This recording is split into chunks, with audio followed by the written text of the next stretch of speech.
Jirtu maatii kaasuu ishee akkam jirtan fayyuma keessanii maatii jaalalaa nagaan hojjirtanii nuti nagaadha galata rabbii. Egaa arras dhufnee jirra maal qabannee dhufne seetaneerra akkuma beekamu egaa nuti waan magaalaa Asallaa yookiin naannaa isheetitti argamtu hundumaa qabannee isinii dhufna. Egaa baay'een keessan nu beektanii isin beennaa. Namni nurraa bitatee gammadee itti bohaaree nu galateeffatus ni jira. Garuu kana gammaatitti nu himatu nagarre. Galata rabbii agammaatitti wanni ati nu bitte badaa kan jedhee lafas haa ta'u manas haa ta'u wariis haa ta'u ulas haa ta'u bajaajis haa ta'u nama baay'eetu nurraan bitate jechuudha. Nuti hojii hin gurgurra jennu beektu.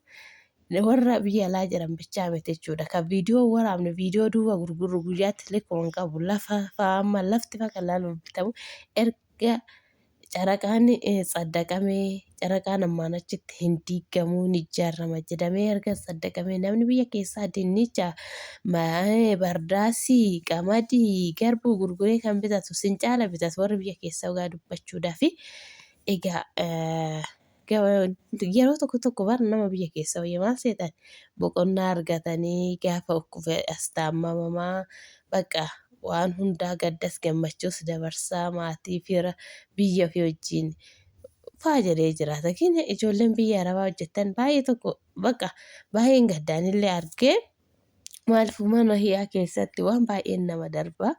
Yetaabbatu namni waggaa 6 ol hojjetan galaa gara biyya keessanii singaa addunyaan hin guutu obboleettiin keenya tokko waggaa guutumaan hojjette ofii mana takka bichaan ijaarree maatii kiyyan gargaara haadha abbaa nan qaba obboleewwan kiyyan barsiisaa kaan motora bitee fi kaan bajaajii bitee fi naan jette baay'ee tokko na ajaa'iba. Bajaajii fa'aa 4,000 bitaa maaltu geesse hojjetatee bitatu inni fayyaa qaba luka qaba.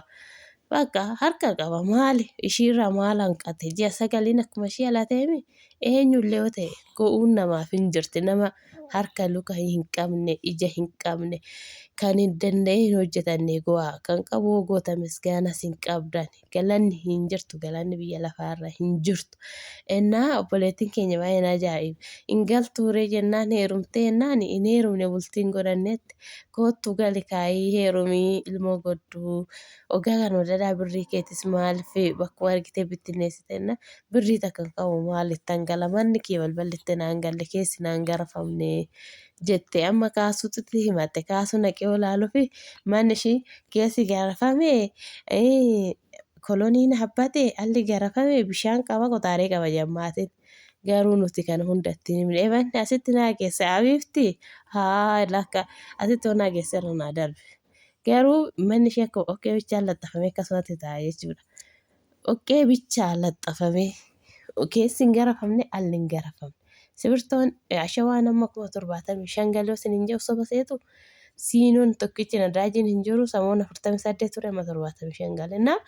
Kanaaf egaa gara yaada ofeetittan deebi'aa sa'aa kana jechuudha obboleettiin keenya tokko bitattee jirti biyya kam akka ta'e hin beeku garuu sun jettee miidiyaan gara waasaappiitti na dubbistee sa'a san bitadhu malee naan jettee gatii madaalawaadhaan bitattee raada qaba raada barruu kinoo fi mana kushiinaa cinaa jirtu san kushiinaa sun manni kushiinaa cinaa jirtu san abbaan egaa warreen itti baay'atee na kinoo raada gurraacha hin qaba. Haati manaasaa ala jirti bakka hin danda'u fiinoo waddade fiinoonni kiiloo takkiitti birrii 80 ta'e hin danda'u jedhee gurgurate jechuudha. Viidiyoo isaa kanaas gadi sinii dhiiseen ture raada kinoo barruu asii tan wajjin meeqanoo gurgurame tan 290 gurgurame 310 bichaa hanqatte birrii 10 jechuudha ishee innaa 390 gurgurame aannan ganama leetirii 11 galgala ammoo wariin galgalan kannasa galgala ammoo leetirii 19 leelala qalal batti reenne haada michiyu tana ji'atti leetirii birrii meeqa fatti seetan gara 90 fatti jechuudha. Gara 90 aannan bataam tawaddadee jira jechuudha. Sirriitti waddadee jira saan immoo akkuma argitan mucha isaatiin danda'ee warraa fayyaalessaa warii manatti guddatee alatee akkuma raada tanaa raaddi turamma isarraa alattee manumatti guddatti ishiinis biroo gurguramtu akkanuma jechuudha. Innaan obboleettiin keenya tokko eessarraa akka taate hin beeku garuu amma galuu fi ji'a tokko bichaan naafee anjii gohinatu asaa ji'a tokko qofa na hafee galuufanii nan ilmadhaa jettee bitattee guyyaa eeyyadaa gara maatii ishii deemee as goljaa bakka warri beektanii gara goljaa kana kaza asallaa agad jechuudha. Warri ilmatee itti gammadee haati ishii itti gammadee nu ergite jechuudha. Haannan guyyaa lama raafannee nuun jettee gadda bitamee garuu gizee lama raafannee nuun jettenna. Isaatillee baay'ee tokko shaggaadha. Aannan isaatillee baay'ee shaggaa'e. Inni amma kanaaf warri bitachuu barbaadan kan biraatis ni jira. Heloo jedhaa hin jira. Viidiyoo keenya subscribe